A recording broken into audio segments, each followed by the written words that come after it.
안녕하십니까. 함재봉입니다. 한국 사람 만들기 23강이 되겠습니다. 오늘 이제 드디어 그 3권 친미 기독교파 1을 이제 시작하게 됐습니다. 그 개신교라는 이 종교가 어떻게 들어왔고, 그리고 개신교라는 게 무슨 종교고, 그게 들어와서 조선에서 어떤 영향을 미쳤고, 또 사실 들어오기 전에 전 세계적으로 어떤 영향을 미쳤고, 이런 거를 이제 쭉 한번 추적해 보는 것이 3권입니다. 그리고 사실 시기적으로 봐서는 이제 오늘부터 얘기가 되는 그 1884년 갑신정변이 나서 1894년 청일전쟁 나기 직전까지 사실 10년, 국내 역사를 보면 10년만 다루는 책인데 책은 좀 두꺼워졌습니다. 뭐 다른 거를 많이. 그래서 제 생각엔 우리 역사 10년 이해하려도 한 1000페이지는 써야지. 그것도 이제 모자라서 쓰다가 2권으로 넘기기로 했는데요. 이제 그 4권이 되겠죠. 4권. 그 친미기독교파 2권은 이제 청일전쟁에서부터 이제 또 시작을 하게 되어 있습니다. 오늘 이제 말씀드릴 부분을 제가 신의 한 수, 개신교의 도래 1, 그리고 이제 다음 시간에 말씀드릴 게 개신교의 도래 2인데, 그 제 3권, 제 책 3권의 제 1장입니다. 근데 아마 이제 들어보시면은 이게 왜 제가 신의 한 수라고 제목을 붙였는지, 아시게 될 겁니다. 지난번에 우리가 그 마지막에 갑신정변에서 끝났지 않습니까? 갑신정변이 얼마나 처참하게 끝났고, 그 후유증으로 진짜 그 친일 개화파들이 그 삼족이 멸함을 당하고 이제 그러는 거를 우리가 거기에서 끝이 났었는데, 여러 가지 차원에서 신의 한 수지만은 이 갑신정변이 말씀드린 대로 그 친일 개화파 김옥균, 박영효, 서재필, 서광범, 홍영식 이런 사람들이 정말 처참하게 꿈이 깨지면서 그 개혁의 꿈도 수포로 돌아가는, 그러면서 그 친일 일본식 어떤 근대화를 하려는 그 일본식 근대화 모델을 짜쫓으려는 그야말로 위로부터의 혁명, 그 엘리트들의 혁명, 그거는 처참하게 실패를 하는데, 바로 그 현장이, 그 친일 개화파의 위로부터의 쿠데타가 실패로 돌아가는 현장이 이 개신교라는 전혀 아무도 예상하지 못한 엉뚱한 종교가 조선에 뿌리를 내리게 되는 아주 결정적인 사건입니다. 그래서 전 갑신정변을 보고 있으면은 진짜 신의 한 수다. 이거는 인간이 이렇게 꾸밀 수가 없어요. 인간이 이렇게 일을 만들 방법이 없습니다. 이건 좀 거듭 역사를 보면서 느끼는 거지만, 누가 영화를 이렇게 만들거나 소설을 이렇게 써놓으면은 너무 비현실적이라고 욕을 먹을 겁니다. 근데 정말로 그래서 제가 그냥 시작 자체를 이 갑신정변이 난 날입니다. 그러니까 이제 그날 그 우정국 낙성식이 있어서 이제 거기서 다 모였었는데, 이제 불이야 해갖고 밤에 쫓아나가가지고 그 중에서 민영익이 이제 칼을 맞고, 정변파인데 칼을 맞고, 그 멜렌도르프하고 후트 공사가 지혈을 해서 멜렌도르프 집으로 이제 옮겨놓고, 그러고 나서 이제 사람을 빨리 보내갖고 이제 알렌 박사를 이제 부른 겁니다. 그래서 12월 4일 저녁에 일을 알렌 목사가 이제 12월 일기를 썼었기 때문에 12월 5일자 일기에 나온 1884년 12월 4일 저녁의 상황입니다. 나는 저녁 때 외국인 환자를 보고 밤 9시경에 집에 도착했다. 달빛 밝은 밤이었고 사람이 없는 길거리는 너무 조용하고 그림 같아서 페니와 함께, 자기 부인입니다, 페니와 함께 이 달이 지기 전에 한번 이 아름다운 도시를 산책하자고 얘기했다. 우리는 10시 30분경에 잠자리에 들었지만 침대에 눕기 무섭게 많은 사람들이 고함치는 소리가 들렸다. 우리 대문을 부서져라 두들기면서 어떤 외국인이 계속해서 내 이름을 불렀다. 응접실로 나가자 거기에는 미국 공사의 비서인 스거더시가 있었다. 그는 나에게 멜렌도르프가 보낸 쪽지를 건넸다. 그러니까 멜렌도르프가 자기 집에 갖다 놓고 민영익을 놓고 이제 쪽지를 보냈는데 그 푸트공사 비서관을 시켜서 부탁을 한 거죠. 사람이 죽어가고 있으니 급히 와달라는 내용이었다. 스거더는 조선 주재 외교 사절들이 통리교섭통상사무하문 주최, 그러니까 외교부죠. 외교부 주최 만찬에 참석 중 화재가 발생하였다는 소리에 조선의 실권자이며 중전의 조카인 민영익이 사태를 파악하려고 밖으로 뛰어나갔다가 괴한의 칼에 맞아 쓰러졌다고 설명했다. 그래서 빨리 와달라 그래서 자기가 당연히 가겠다, 흔쾌히 가겠다 그러고 이제 나섭니다. 그래서 마당 밖으로 나가자 50명의 군사가 무장한 채 나를 기다리고 있었다. 나는 군인들의 호의를 받으면서 빠른 걸음으로 달렸다. 그래서 이제 멜렌도르프 집에 도착을 합니다. 멜렌도르프 집에 당도해 보니 환자의 상태는 최악이었고 사방에 피가 낭자했다. 현장에 이미 와 있던 14명의 조선 한의사들은 환자를 살리려는 나의 모든 시도에 계속 격렬하게 반대하였다. 한의사들이 자기네가 치료를 해야 되겠다 그러는 거죠. 민영익은 오른쪽 귀 측두골 동맥에서 오른쪽 눈두덩까지 칼자국이 나 있었고 목 옆쪽 경정맥도 세로로 상처가 나 있었지만 경정맥이 잘리거나 호흡기관이 절단된 것은 아니었다. 상처는 등 뒤로 나 있었는데 척추와 어깨뼈 사이로 근육 표피를 자르며 깊은 상처가 나 있었다. 예리한 칼날이 난 부위는 구부러져 있었다. 나는 피가 흐르고 있는 측두골 동맥을 관자놀이로 이어 명주실로 봉합하였고 귀 뒤 연골과 목 부분 그리고 척추도 모두 봉합했다. 환자는 너무나 탈진하였으므로 그런 식으로라도 지혈을 하지 않을 수 없었다. 팔꿈치에서 팔뚝까지 난 약 8인치의 깊은 상처도 명주실로 4반을 꿰매었다. 위팔은 그대로 노출시켜 놓았다. 그의 왼쪽 팔에는 손목 바로 윗부분에 한 군데, 팔뚝 부분에 한 군데 등 2곳의 상처가 나 있었다. 손목 바로 위의 상처는 그대로 노출시켜 놓았고 힘줄과 새끼손가락 신근을 끊어 놓았다. 나는 이들 상처 부위를 깨끗이 소독하고 그 이상 출혈을 하지 않도록 하기 위하여 스펀지로 감싸서 곡선 모양으로 붕대로 감았는데 길이가 약 2인치나 되었다. 이렇게 환자를 임시로 응급치료하고 날이 밝으면 환자의 상태가 호전되는 대로 완전하게 붕대로 감아서 치료할 생각이었다. 오른쪽 귀 뒤에 자그마한 상처가 나 있었는데 상처 길이가 표피 약 1인치 반이나 되었다. 넓적다리와 오른쪽 무릎에도 길이 약 6인치의 긴 상처가 나 있었는데 이것도 모두 봉합했다. 어두운 난리통에 그의 상투는 헝클어져 있었다. 그래서 나는 머리 꼭지 부분에 상처가 난 것을 몰랐다. 그의 정수리에는 계란 크기만한 큰 혹이 나 있었다.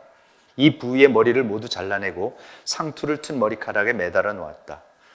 혹은 머리 중앙 부위까지 뻗어 있었는데 이는 둔중하고 예리한 무기에 얻어맞은 듯 했다. 만약 그가 몸을 피하지 아니었더라면 목이 달아났을 것이다. 제가 이걸 이렇게 자세히 읽어드리는 게 의사기 때문에 의사가 그 기록하듯이 정말로 자세하게 해놨습니다. 정말 현장감 그리고 그 일기를 통해서 그 현장이 얼마나 긴박했었고 그래서 저는 이 알렌이 그 상황에서 이 민영익을 치료해내는 그 모습이 정말로 놀랍습니다. 사람이 내가 이런 위기에 닥치면은 이렇게 침착할 수가 있을까? 어떻게 이렇게 침착한 사람일 수가 있을까? 사실 다른 사람들의 얘기를 들어보고 그러면은 그렇게 뭐라 그럴까요? 그렇게 친절하고 인간성 좋은 사람 같지는 않은데 이 알렌이라는 사람이 그런데 정말로 그 자기한테 놓인 그 임무를 처리하는 모습을 보면은 정말로 그 하나님이 갖다 놓으신 사람이라고 하는 생각이 진짜 들 정도입니다. 12월 5일입니다. 이제 그날 밤에 가서 치료를 하고 다음 새벽이 됐죠. 그래서 알렌이 요 이제 일기 거를 제가 그냥 요약을 한 겁니다. 새벽 2, 3시에 잠시 자기 가족을 살피러 이제 자택을 간 것을 제외하고는 밤새 민영이 곁을 지킨다. 그가 잠시 자신의 집에 들렀을 때 고종으로부터 전갈이 온다. 푸트 공사에게 미국 공사관의 모든 외국인들과 함께 사태가 진정될 때까지 궁으로 들어와 있으라는 전갈이었다. 그러니까 이제 고종이 그 공사관들한테 얘기를 해갖고 궁으로 다 들어오라고, 외국 사람들 들어오라고. 고종은 1881년 이무군란 때처럼 군중 봉기와 학살이 벌어질 것이라고 하였다. 그러나 알렌은 가족과 상의 끝에 자신은 집에 남기로 했다. 알렌이 일본 공사관에 군인들을 보내서 자신의 집을 지켜줄 것을 요청하자 일본 공사는 일본 군인들을 보내준다. 일본 공사관이 결국은 이게 그 불질러지고 그 일본이 그 또 저지른 일이라 그래갖고 폭도들이 일본 사람들을 이제 결국 겨냥하게 되는데 그걸 지금 모르는 상황이죠. 근데 이제 군인이 그래도 와 있고 그런 데가 일본 공사관이니까 알렌은 오히려 일본 공사관한테 지금 군인 몇 명이라도 좀 보내줄 수 있겠냐고 해서 일본 군인들이 이제 저 알렌 집을 지켜주러 이제 오는 겁니다. 알렌은 만일의 경우를 위해서 부인과 아들에게 외출복을 입히고 가방을 싸서 미국 공사관으로 가도록 한다. 혹시 푸트 공사 가족이 궁으로 들어가게 되면 따라가 들어갈 수 있도록 하기 위해서였다. 푸트 공사 집에는 영국 공사 애스턴 부부도 당도했었다. 그러니까 외국 사람들이 그냥 다 모이기 시작한 겁니다. 알렌은 부인과 아들을 푸트 공사 공관에 남겨두고 민영익을 치료하기 위해서 다시 멜랜도프의 집으로 향한다. 그래서 이제 또 다시 도착해서 나는 더러운 물병들로 그의 체온을 따뜻하게 하고 테이블 스푼으로 2스푼의 약을 틸프 약 10방울을 곁들여서 얼음물로 매 15분마다 복용하게 하였고 매 반시간마다 같은 양의 브랜디를 마시게 했다. 오전 5시에 맥박은 감지되지 아니했지만 그의 상태는 호전되었고 체온은 4시에 36.1도씨에서 5시에는 36.7도씨로 올라가 있었다. 나는 일본 공사관부 외과 의사에게 전가를 보내어 오전 7시에 상처를 붕대 치료하는데 도와달라고 했다. 그러니까 일본 공사관에도 사실 서양 의학 훈련을 받은 의사가 벌써 일본 의사가 와 있었다는 거죠. 그래서 그 사람도 좀 와서 도와달라고 하는 겁니다. 일본 외과 의사는 내 청을 받아들여 내게로 왔다. 우리들은 그의 상처를 치료하기로 결정했다. 우리는 봉합반 부분을 조심스럽게 제거하고 석탄산 용액으로 상처 부위를 말끔히 씻어내고 요도포름을 발라서 필요한 상처 부위를 추가로 봉합했다. 모두 7군데 상처가 나 있었는데 그중 5군데는 같은 무기이거나 다른 둔기로 얻어맞은 타박상이었다. 24바늘의 봉합을 모두 한 결찰사로 결찰 봉합을 한 후 고무고약 8조각으로 붙였는데 이를 분류해보면 다음과 같다. 관자놀이에서 어깨뼈까지 길다랗게 깊이 베인 상처에 14반을 봉합해 한 번에 결찰 봉합을 했고 오른쪽 아래팔에 나 있는 상처에는 4반을 봉합을 했다. 왼쪽 팔뚝에 상처가 2군데, 오른쪽 넓적다리에 깊은 상처가 5군데가 나 있었다. 머리 가죽의 상처를 깨끗이 하고 먼지 낀 머리카락을 면도로 밀어 요도포름으로 소독하고서 린트천 받침대를 대고 고무붕대로 감쌌다. 일본인 의사는 환자를 그의 집으로 옮겼으면 했으나 나는 그를 옮기지 아니했다. 아마 일반 공사관도 옮겼으면 큰일 날 뻔했어. 그러나 친구들이 그를 옮길 준비를 하고 있는 것을 보고서 나도 내 의료 도구를 깨끗이 청소하고 나서 환자의 상태가 차도가 있는 대로 곧 떠났다. 만약 왕진을 요청하면 이에 응하기로 하였다. 5일 저녁 알렌은 또 한 번 멜랜도프 집을 방문하여 면역을 치료한다. 그리고 6일 오전에는 왕진을 다녀온다. 6일이 이제 토요일입니다. 오후에 알렌은 가족과 함께 자신의 집에서 모처럼 조용한 시간을 지낸다. 그러나 이내 즉시 공사관저로 들어오라는 푸트 공사의 전가를 받고 알렌과 가족은 미 공사관저로 다시 향한다. 그곳에 부인과 아이들을 놔둔 후 옷을 갈아입기 위해 귀가한다. 그날 밤 알렌은 중국인, 일본인 하인들과 함께 윈체스터 장총으로 무장하고 집을 지킨다. 그날 밤도 한양 시내에서는 전투가 벌어졌지만 알렌의 집은 무사했다. 그 사이에도 민영익을 치료하러 오라는 전갈이 2번이 나왔으나 푸트 공사는 알렌이 가지 못하도록 막는다. 다음날 아침 민영익이 또다시 사람을 보내 알렌을 찾자 알렌은 응한다. 그러니까 지금 전투가 벌어지고 있고 집안 식구들은 다 옮겨놓고 자기는 장총을 들고 지금 집을 지키고 있으면서 지금 이 사람을 또 치료하러 왔다 갔다 해야 되는 그런 상황입니다. 민영익은 나름대로 잘 견디고 있었지만 매우 조급해했다. 그때 고종으로부터 민영익을 궁으로 옮기라는 전갈이 와서 알렌은 민영익을 궁으로 보내고 자신은 귀가한다. 7일 일요일 오후 4시경 일본 공사관 쪽에서 격렬한 총격전이 벌어지는 소리가 들린다. 총소리는 점차 알렌 집으로 다가오다가 서대문 쪽으로 멀어진다. 일본 공사관에 일본 외교관과 군인들이 한양을 빠져나가면서 조선군, 청군간 전투를 벌이는 소리였다. 그리고 곧이어 일본 공사관이 불길에 휩싸이는 것이 보였다. 알렌은 일본 하인들과 자신의 집을 지키러 와준 일본인 군인 4명을 숨긴다. 이제는 이 사람들 숨겨야 되는 상황이 이제 벌어집니다. 그날 밤 청군으로부터 전령이 와서 민영에게 고종과 함께 청군의 진중에 있으니 즉시 그리 오라는 전가를 받는다. 시내에는 공포에 질린 사람들이 곳곳에 모여 모닥불을 피우면서 웅성거리고 있었다. 알렌은 청군의 진중으로 향하는 길에 여러 번 시체에 발이 걸려 넘어질 뻔했다. 청군의 진중에 도착하자 정여창과 민영익이 그를 반갑게 맞이한다. 알렌은 민영익을 치료한 후 정여창의 막사, 중국 총나라 장군이죠. 정여창의 막사에서 잠시 눈을 붙인다. 다음날 아침 민영익을 또 한 번 치료한 알렌은 청군 장교와 함께 청군 부상자들을 치료한다. 그러니까 이제는 서양 의사가 있으니까 이제 청군이 이제 승리를 한 거죠. 이미 일본 사람들은 다 쫓겨난 거고 갑신정변파도 그 빠져나가는 아까 그 일본 사람들하고 같이 제물포로 이제 간 거죠. 김혁균, 박영의 이 사람들이. 그래서 이제 거기서 뭐 배를 타느니 못 타느니 이제 실랭이를 하다가 결국은 이노우에 가쿠고로가 억지로 주선을 해서 이제 간신히 배를 타고 떠나는 거고,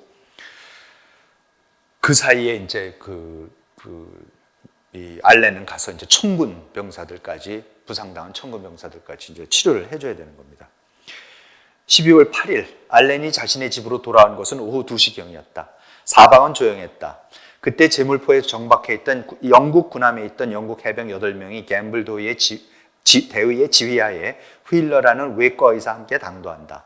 그날 밤은 별다른 일 없이 조용히 지나간다.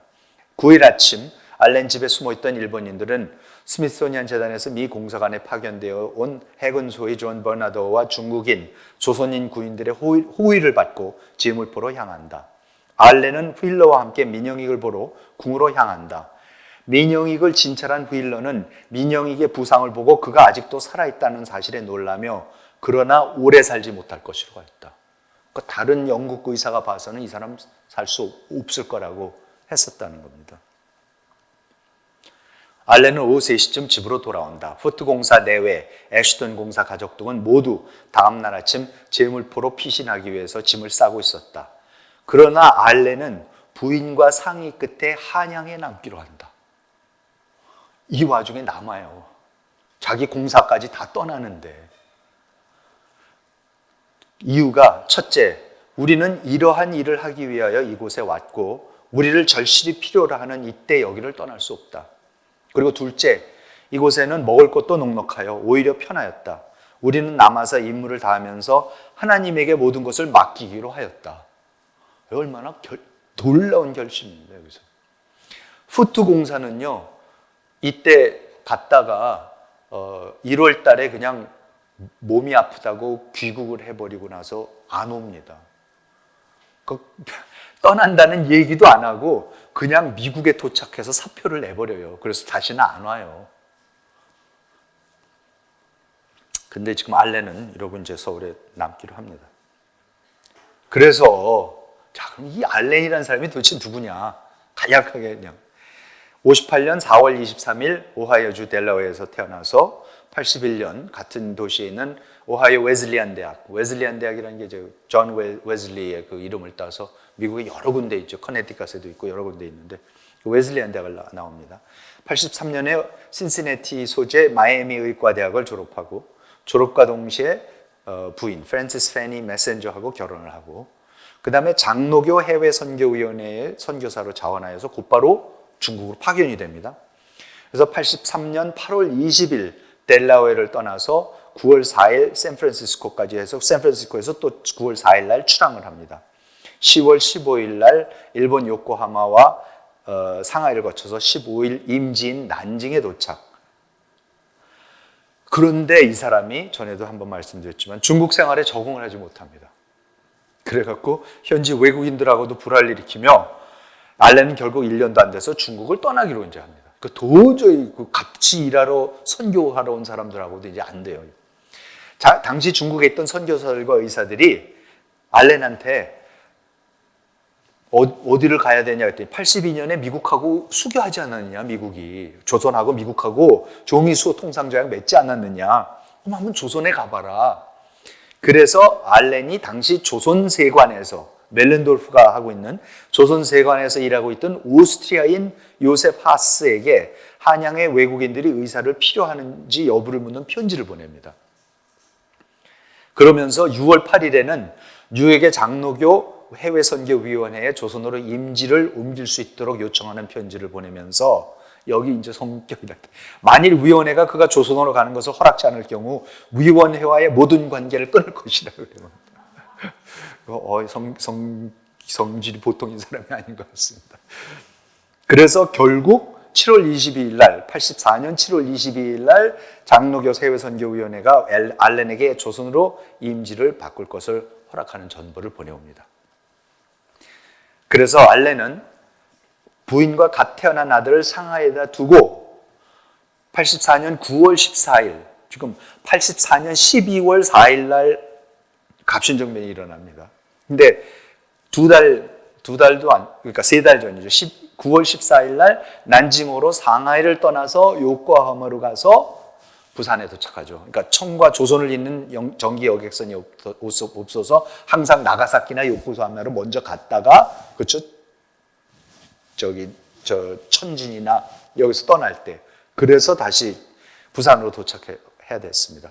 그래서 부산에서 며칠을 머문 알렌은 9월 20일 제물포에 도착을 합니다. 그리고 9월 20일 오전 8시에 나귀를 타고 제물포를 출발하여서 오후 4시경 한강 나루토를 거쳐 5시에 남대문에 도착하는데 그렇게 구경하러 온 사람들이 많았대요. 이게 최초로 외국인이 나귀 타고 지금 입성을 하는 것을 보고서들. 한양에서 첫 밤을 여인숙에서 지낸 알렌은 이튿날 후트 공사를 예방한다. 당시에 여인숙의 상태가 어땠었는지는 잘 모르겠지만 하여튼 용감한 사람들입니다. 후트는 의사인 알렌을 적극 환영하였고 주 조선 미국 공사관의 무급 의사로 임명한다. 같은 날 알렌은 멜렌도르프도 예방하여서 차를 마시면서 대화를 나눕니다. 그건 이제 3달 후에는 그 난리가 나서 멜렌도르프 집에 가서 치료를 하게 되는데, 민영이가 치료하게 되는데 지금 그 3달 전에 처음으로 이제 멜렌도르프 만납니다. 와갖고 한양이 서울이 좋아요, 이 사람이. 그래서 한양에서 거주할 집을 계약하고 상하이로 붙인 짐을 제물포에서 찾은 알렌은 집수리와 정리를 중국인 청지에게 맡긴 채 10월 11일 날 다시 중국으로 갑니다. 그래서 가족을 데리고 나가사키를 거쳐서 10월 17일 상하이에 도착한 알렌은 부인과 아기 중국인 유모와 함께 조선으로 출항을 합니다. 이제 나가사키에 들러서 일본인 요리사 와타나베를 월 10달러에 고용하고 알렌과 가족은 1884년 10월 26일 날 제물포에 도착합니다.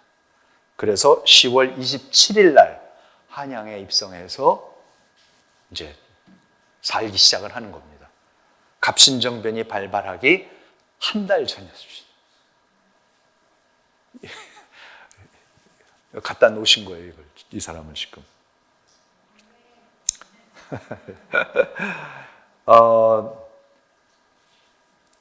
12월 26일, 그러니까 한 3주 지났죠. 이제 갑신정변 3주가 지나니까 이제 고종이 알렌에게 민영익을 잘 치료해서 고맙다고 선물을 이제 하사합니다. 이제 그 선물을 이제 묘사해 놓은 거예요, 알렌이. 그것은 백색 견자수로 배접하고 그 위에 정교하게 비단실로 술을 놓아 주서 잎사귀로 테를 두른 우아한 자수 병풍이었다. 이 같은 고미술품 감식의 조예가 깊은 폴크 서기관에 의하면 자기가 본 것 중에 이 병풍이 최상품이라고 했다. 또 다른 하사품은 둥근 고려자기인데 700년 전의 자기라고 말했다. 폴크는 이 고려자기가 진귀한 걸작품이라고 평가했다. 이 병풍과 이 고려자기가 지금 스미소니안 인스티튜션에 가 있습니다. 그대로 있습니다, 이게 지금. 그러고 나서 1885년 1월 22일 날 드디어 이제 고종이 뭐를 원하느냐 그랬더니 병원 설립을 내가 탄원을 해야겠다. 사실 폴크 소위가 이제 그거를 합니다. 그래서 제안을 합니다. 85년 1월 20일 병원 설립 허가를 해줄 것을 요청하는 탄원서를 정부에 제출하고 폴크 소위가 미국 공사관의 명의로, 지금 공사는 달아나서 없으니까 소위가 공사관을 맡아서 하면서 미국 공사관 이름으로 편지를 씁니다. 그 고종한테. 본인은 미국 공사관부의 의사 알렌 박사가 서울에 병원을 설치하겠다는 제의를 했다는 사실을 알리면서 귀국 정부는 이에 선처해 주시기 바랍니다. 알렌 박사의 제의는 아주 훌륭한 생각이며 그것은 순전히 비이기적인 동기이기 때문에 귀국 국민의 복지 향상에 크게 기여하게 될 것입니다. 본인은 알렌 박사가 최근 서울에서 벌인 진료 사업이 훌륭한 성과를 거두었으므로 이제 새삼스레 알렌 박사의 성격과 능력에 대해 찬사를 늘어놓을 필요는 없습니다. 알렌 박사의 병원 개설안을 호의적으로 수락해 주시기 바라며 이는 곧 미국 국민이 조선 시민의 복지를 향상시키는 우위의 표징, token of friendly regard가 될 것입니다. 그리고 이제 거기에 붙은 알렌의 탄원서입니다. 최근 사태 이래 본인은 총격전으로 발생한 조선인 중상자 중 인체에 박혀있는 탄호 제거 수술을 했고 기타 부상병을 치료했을 뿐만 아니라 일반 환자들도 진료한 바 있습니다. 본인은 본인이 할 수 있는 모든 일을 다 했습니다.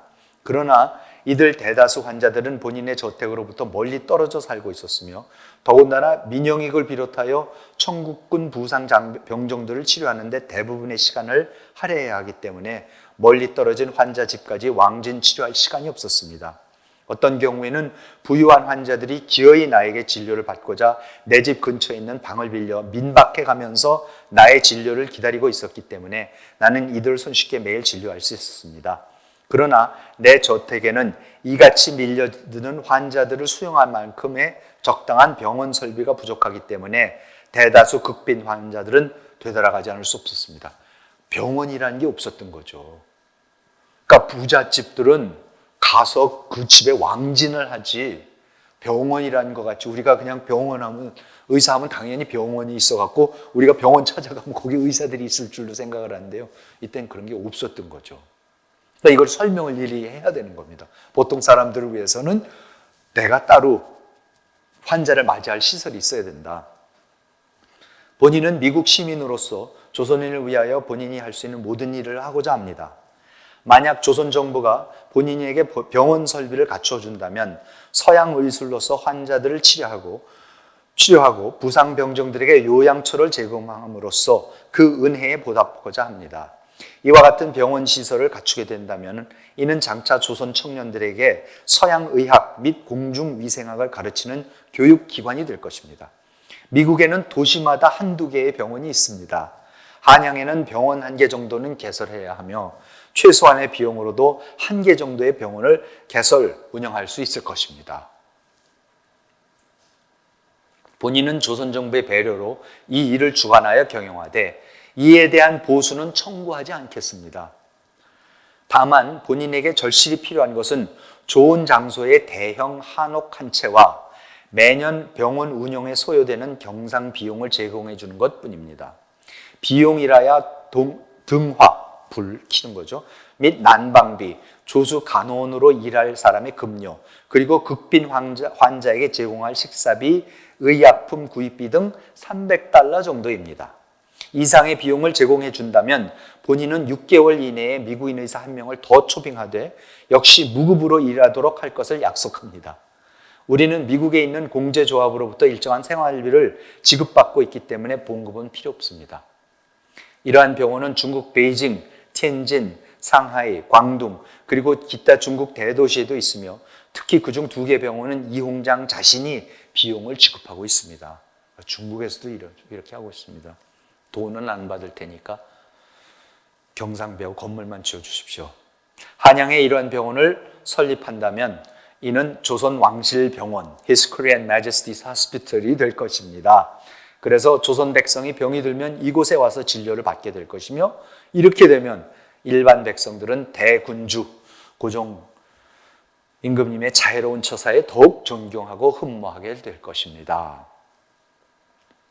알렌이 이 병원 설립 탄원서를 낸 지 닷새 후인 1월 27일 날 민영익은 감사의 표시로 알렌에게 현금 10만 양을 보냅니다.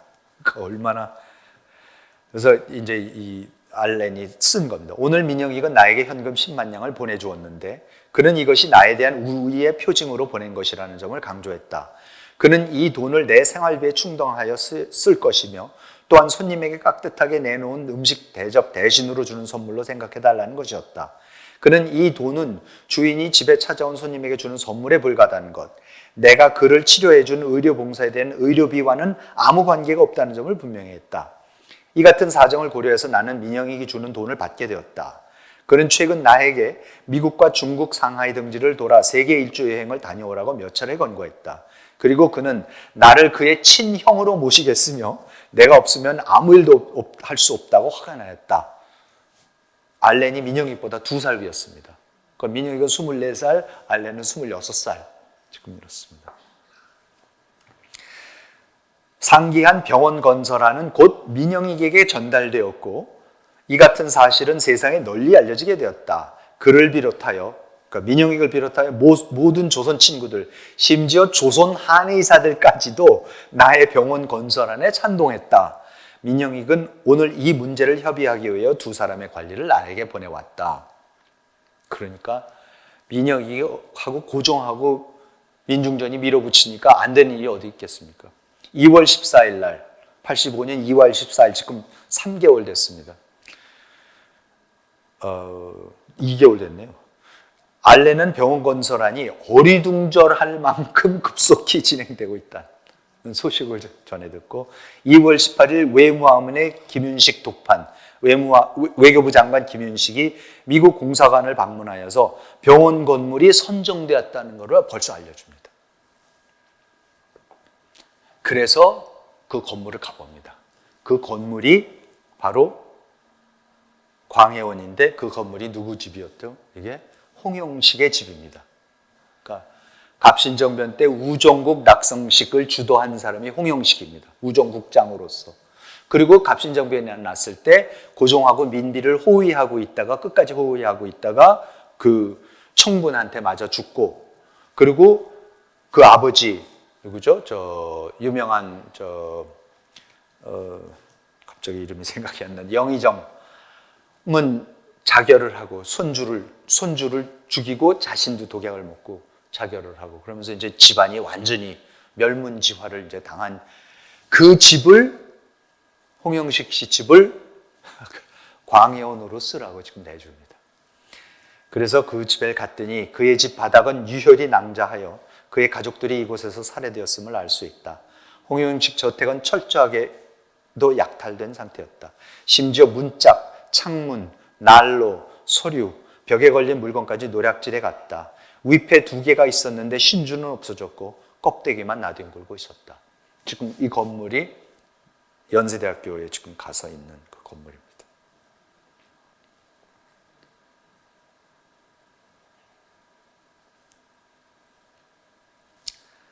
그래서 광해원은 1885년 4월 9일 날 20명의 외래 환자와 3명의 외과 수술 환자를 받으면서 개원을 합니다. 갑신정변이 일어난 지 4개월 만에, 알렌이 조선에 입국한 지 6개월 만에 완전히 기독교에 닫혀 있었던 나라가 완전히 활짝 열고 병원을 최초의 국립병원이 열리고 그 병원장으로 미국의 선교사를 앉히고 그 건물을 대주고 운영비를 다 대주고 하면서 환자를 받으면서 열도록 이런 일이 벌어집니다. 신의 한 수 아닙니까? 그래서 저는 이 장면들을 이제 보면서 야, 진짜 그 카톨릭의 천주교가 와서 1784년부터 이승훈이 연경에 가서 베이징에 가서 세례를 받고 와서부터 벌어지는 1866년 병인 박해까지, 그리고 뭐 그 후로도 계속되죠. 그 박해 속에서 10,000명이 넘는 사람들이 순교를 하고 하는 역사와 그 선교의 역사와 이 개신교의 선교의 역사는 도대체가 어떻게 이렇게 다를 수가 있는가? 그리고 어떻게 사람을 갖다가 이렇게 적재적소에 갖다 놓으실 수 있는가? 그러니까는 어느 순간을 보더라도 사람의 의도대로는 되지 않는다는 것을 일부러 보여주시려는 것 같은 정도입니다. 알레는 중국 선교를 가려고 조선이라는 나라 있는지도 모르고 대학교 졸업하자마자 의과 졸업하자마자 나는 중국 선교 간다고 가갖고 그 많은 미국 선교사들이 가 있는 그 중국 선교에서 안 맞을 게 뭐가 있겠습니까? 네? 도대체 중국이 안 맞을 게 뭐가 있어요? 한국이 또 맞을 건 또 조선이 맞을 건 또 뭐가 있어요? 맞을 거면 중국이 더 맞아야죠. 훨씬 더 환경이 좋을 거고 외국 사람 뭐 비교도 안 되게 여긴 한 명도 없는 상황이니까 물론 후트 공사하고 멜렌도르프는 와 있었지만은 거의 5명 정도 와 있는 상황이고 중국하고는 이게 지금 중국은 16세기부터 예수회에서 선교를 해왔기 때문에 하여튼 서양 사람들은 이제 천지에 깔려 있는 상황이고 생활 그 환경도 얼마나 좋을 거고 깨끗할 거고 조선에 비해서는 특히 여자의 입장에서 부인의 입장에서는 지금 당연히 남경에 있는 게 낫지 어떻게 조선을 근데 저는 아까 맨 앞에서요 이 아름다운 한양의 거리를 이번 해가 지기 전에 걷자고 자기 부인한테 가서 했다. 그날 밤 12월 4일 날 밤에 왕진을 다녀오면서 저는 그 얘기를 들으면서 읽으면서 너무 이상한 게 그 당시에 서울에 왔던 사람들은 이구동성으로 너무 지저분하고 너무 더럽고 너무 냄새나고 아무것도 볼 거 없는 도시라고 다 그래요. 근데 알레는 뭐가 끼었는지 너무 아름답고 좋아갖고 부인하고 여기를 밤에 산책을 하자 그런다 그래서 야 이거는 진짜 뭔가가 진짜 단단히 끼었구나. 이거는 진짜 뭔가가 안 보이도록 하셨구나. 이건 너무 이상해요. 그러니까 다른 모든 사람이 기록해 놓은 얘기들하고 알레는 이런 게 하나도 안 보였나 봐요. 그러니까 와서 그냥 만나보고는 와서는 집 사고는 그냥 돌아가서 가족 데리고 와가지고는 살기 시작을 합니다. 그러니까 그리고 하여튼 그 부인도 그렇고, 그 다음에 이 알렌이 그 당시 상황을 전혀 몰라요. 그러니까 제가 읽지는 않았지만은 알렌이 그 민영익이 칼을 맞았다 소리를 들었을 때 뭐라고 묘사를 해놨냐면 민영익이면은 방금 미국을 다녀와서 전 세계를 일주를 하고 돌아와서 지금 이 개화파의 우두머리인데 조선의 개화파의 우두머리인데 어떻게 이 개화파를 갖다가 누가 어떤 수구파가 의정척사파나 이런 사람들이 죽이려고 했구나 생각을 해서 얼른 가서 내가 구해야겠다 그러고 간 거예요. 그 몰랐던 거죠. 그러니까 후트 공사도 그걸 몰랐고 오직 풀쿠소이만 그 상황을 알고 있었던 건데 풀쿠소이는 지금 어디가 있습니까? 풀쿠소이는 해군성에서 너 거기 있지 말라 서울 불안하니까 딴 데 가 있으라 그래서 지금 지방을 여행하고 있어서 풀쿠소이는 현장에도 없어요. 그러니까 상황을 모르니까 민영익을 더 얼른 가서 내가 구해야겠다 그래서 알고 보니까 민영익이 뭐예요? 개화파가 아니에요. 수구파예요. 완전히 개화당을 지금 열문지화를 시킨 그 민씨척 쪽의 우두머리예요. 근데 어쨌든 간에 그 사람을 구하게 되고 그걸로 위해서는 개화파가 몰락을 하지만 그것 때문에 광해원이 열려요. 그러니까 이 아이러니와 이 전혀 그러니까 어느 단계에서도 우리가 이렇게 됐었으니까 이래서 이렇겠거니 하는 게 하나도 없어요. 광해원 열릴 때까지. 그리고 전 그 홍영식의 집이 그걸로 쓰였다라는 건 정말 가슴 아픈 일이고 그래서 우리가 이런 거를 좀 가서 이런 거를 보고 그럴 때 건물들을 볼 때 이게 뭔지를 알면은 다음에 연세대학교 교정이 혹시 감고 바로 세브란스 앞에 있는데 그거 한번 들어가가지고 그냥 보면 아 이게 그 집이었구나.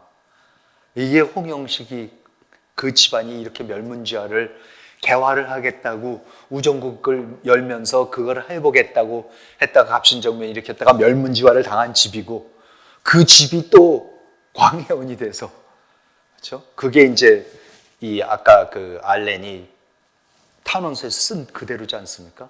여기 이거를 열게 해주면은 치료만 하는 게 아니라 뭡니까? 조선의 청년들을 데려다가 의학과 위생학 이런 거를 가르칠 수가 있게 됩니다. 그러면서 나중에 그게 뭐가 됩니까? 그게 세브란스 그 병원이 되는 거 아닙니까? 그러니까 이러한 그러니까 한번 나중에 꼭 한번 가서 보시고 이 안국동에 가셨을 때에도 조계사 옆에 지금 그대로 우정국 그대로 있지 않습니까? 한번 가서 보시고 이게 다 진짜 그 살아있는 정말 역사의 현장 그대로 다 남아 있습니다. 우리가 지금 모르고 지나다녀서 그렇지. 그래서 가서 한번 여기에서 살다가 간 불과 100년 얼마 전에 살다 간 이분들의 그 영혼을 생각하면서도 한번 기도도 하시고 그러시기를 바랍니다. 저는 참 우리 역사만큼 아프고 우리 역사만큼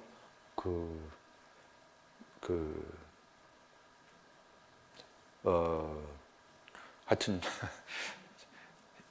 진짜 이거 뭐 신의 한 수라는 말이 너무 좀 세속적인 말이지만은 사실은 근데 그렇지만은 세속적인 표현으로 이제 그런 건데 역사의 우연성과 예측 못한다라는 거 제가 거듭 말씀드리지 않습니까?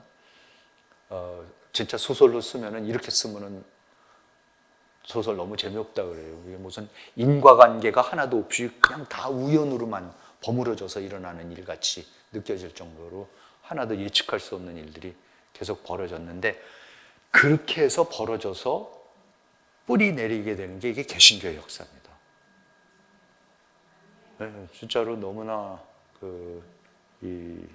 놀라운 거. 그리고 요 이제 마지막 사진 지금 보여드리고 있는 사진이 이게 그 세 인물입니다. 오른쪽이 요게 이제 알렌이고요. 알렌이고 그리고 여기 중간이 페니 부인이고 그리고 이 사람이 스커더 비서관인 것 같아요. 제가 사진들 다 찾아봐도 정확히 누구라고 나오질 않는데 보니까는 그 비서관 푸트 공사의 비서관으로 있던 그 스커더 그러니까 그 멜렌도르프의 편지를 쪽지를 들고 두들기고 그날 밤 12월 4일 날 밤 들어와 가지고 민영에게 지금 칼 맞았으니까 빨리 와서 살려라 구출해내라 했던 그 스카더가 이 사람인 것 같습니다. 그 사람들이 지금 한옥을 개조해서 저러고 있는데 그러니까 그때의 이 사람들의 삶의 그 환경을 한번 생각해 보세요. 이 페니 알렌 같은 여성이 서양 여성이 지금 조선에 와서 아까 보셨죠? 요리사는 일본 사람, 일하는 사람은 중국 사람을 써야지 돼요. 조선 사람은 쓸 수가 없어요. 나중에 이제 계속 그 다음 회 계속 나오지만은 선교사들이 와서 처음에 조선 사람 쓰는 거가 너무나 힘들어요. 믿을 수가 없기 때문에. 전혀 기본적인 사회가 다 무너져 내리면은요. 사회가 무너지면은 그냥 이런 건물과 이런 외형적인 게 무너지는 게 아닙니다. 사람들의 그 사회에 살고 있는 사람들의 가장 기본적인 윤리 도덕이 다 무너져요. 그러니까 조선 사람들은 거짓말만 하고 사기만 치고 술주정만 하고 도박만 하고 맨날 길거리에서 상투 잡고 술 취해서 싸우는 사람들 그리고 미신밖에 안 믿는 사람들 이라고 밖에 안 돼 있어요. 그러니까 여러분 이 사람들을 어떻게 고쳐냅니까? 다 그래요, 다. 그럼 이 사람들을 무슨 방법으로 다시 이거를 훈련을 시켜서 부지런하고 약속 지키고, 그렇죠? 이렇게 부지런하는 백성으로 뭐가 어떻게 해야만 그게 만들어집니까? 이건 정말로 놀라운 일입니다. 우리가 뭐 나라가 발전한다, 사회가 발전한다, 뭐 산업화를 하고 무슨 경제 발전을 하고 하는데 그것만 보실 게 아니라 그거 자체도 놀라운 일이지만 그거를 살아가는 사람들, 도대체 시간을 왜 지켜야 되는지, 시간 지킨다는 게 뭔지. 여러분, 세상에서 최초로 시간 지키기 시작하는 게 왜 생겼는지 아세요? 나중에 영국에서 버밍햄에서 크로이던발 런던 역에서 버밍햄인가까지 가는 최초의 기차가 이제 여객, 그 일반 기차가 승객을 받는 기차가 다니기 시작해요. 그게 인류 역사상 처음으로 뭔지 아세요? 기차가 출발한다 그랬는데 5분 늦게 도착했더니 기차가 없어요. 그러니까 5분이 무슨 상관이 있는데 5분 늦게 왔다고 도대체 기차가 없냐? 라는 처음으로 시간을 지키게 되는 겁니다. 그게. 근대 문명이라는 게 있기 전에는 시간을 지킬 이유가 하나도 없어요. 그렇죠? 닭이 뭐 몇 시에 울면 일어나고 대충 뭐 감 잡아서 일어나는 거고, 부지런한 뭐 스님들이나 선비들 뭐 새벽 3시에 일어났다 그러지만 대충 감 잡아서 일어나는 거죠. 그럼 시계가 있는 것도 아니고. 그렇죠? 근데 이런 거를 통해서 이제 근대 사회가 들어오기 시작하는데 지금 처음에 이 사람들이 들어왔을 때 알렌 목사 내외가 조선에 들어왔을 때의 조선을 상상을 해보세요. 정말로 아비규환 헬조선입니다. 그 속에 온 사람들은 도대체 누구고 왜 여기를 올 생각을 했으며 와서는 이런 기적 같은 일을 일으키고, 그러고 이제 다음 시간에 말씀을 드리겠지만은 자기가 이 병원만 지어주면 그 경상비만 대주면은 내가 곧바로 외국 의사를 더 초청을 하겠다 그러잖아요. 이 사람들이 이미 다 일본에 와 있어요. 예? 스크랜턴, 아펜셀러, 지금 언더우드, 일본에 와서 지금 대기 중이에요. 그러다가 대기 중인데 갑신정변 때문에 못 건너와요. 난리가 나서. 그래서 와갖고 있으면서 1885년, 언더우드 같은 경우 1885년 1월 달에 도착을 하는데, 도착을 해가지고는 아무리 기다려도 조선에 건너갈 수가 없어. 거긴 지금 어떻게 되는, 쿠데타 나고 난리 법석이 났네. 그래서 절대 건너가면 안 된다. 못 건너간다. 그러니까 거기 앉아서 맨날 몇 달 동안 아펜셀러, 스크랜턴, 언더우드 전부 다 거기서 한글 배우고 한국말 배우고 뭔지 준비는 하면서 있었지만은 전혀 건너갈 방법이 없어요. 그런데 갑자기 연락이 오는데 광해원이 열린대. 알렌이 국립병원을 열게 됐대. 그러니까 빨리 건너오래. 그래서 4월 9일 날, 그렇죠? 4월 9일 날 광해원이 열리는데요. 언더우드 목사하고 아펜젤러 목사가 며칠 날 도착하는지 아세요? 4월 5일 날 부활절에 제물포에 도착을 합니다. 그래서 그때 아펜셀러는 부인을 데리고 왔었는데 부인까지는 절대로 못 데리고 들어간다고 미국 공사관에서 막아서 제물포에서, 그래서 할 수 없이 아펜셀러는 돌아갔다가 나중에 6월 달에 오지만은 언더우드는 총각이에요. 그래서 혼자 한양으로 들어가서, 그래서 4월 9일 날 개원하는데 같이 알렌 박사하고 같이 도우면서 개원을 해요. 사전에 연락을 했던 것도 아니고 아무 저것도 아니에요. 그리고 며칠 후에 이제 스크랜턴이 5월 달에 들어와서 스크랜턴도 같이 합류해서 일하다가 한 달 정도 일하다가 스크랜턴은 자기도 또 감리교 따로 병원을 또 차리겠다 그래서 이제 나가서 5월 달에 따로 병원을 차리는 정동에다가 또 차리는 거죠. 그래서 병원이 이제 2개가 생기기 시작하고 갑자기. 정말 이건 기적이 아닙니까? 그냥 계속 기적입니다.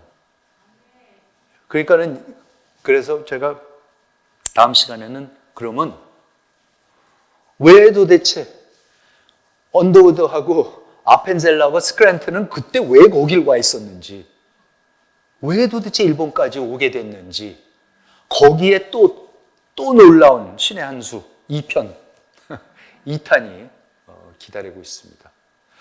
오늘은 거기까지 마치고 다음 시간에 이제 그 신의 한 수 2편을 말씀드리도록 하겠습니다. 시청해 주셔서 감사합니다.